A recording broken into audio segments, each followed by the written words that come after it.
Päivää motherfucking katsojat. Mulla on makutestissä tämmöset ite oma keksimät sämpylät. Joo, sämpylät. Kumisee hyvin tuolta pohjasta, on vielä ihan lämpimiä. Otetaan tuolta noin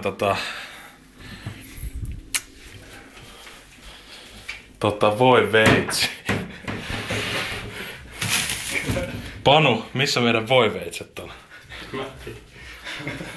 Ihan oikeesti. Sun pitää iskaa. Mä pistän pausen.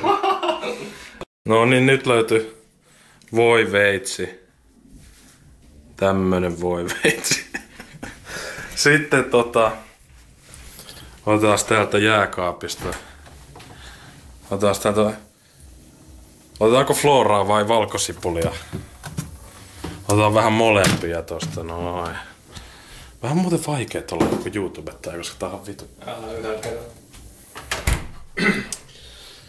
Eiköhän tästä nyt sitten Panu voi kuvaa, kun mä tosta otan sämpylän näin ja kumisee hyvin ja sitten mä halkasen sen sämpylän. Aiku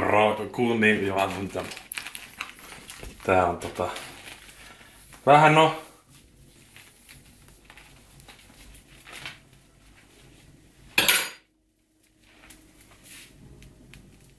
ihan hyvän näköistä joo, että sitten otetaan tosta floraa. Maku flora. Sitten otetaan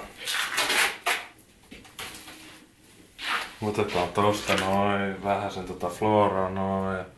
Kato kun on niin kuuma veitsi ja tuppaa kun veitsi kuumaan voi.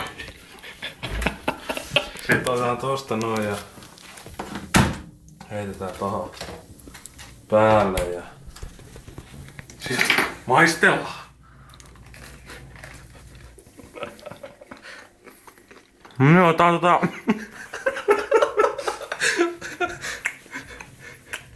aika rapeeta.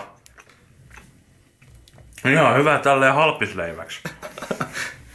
Arvosanaanko mä annan 5/5, vaikka ei tässä maistukaan jauhot.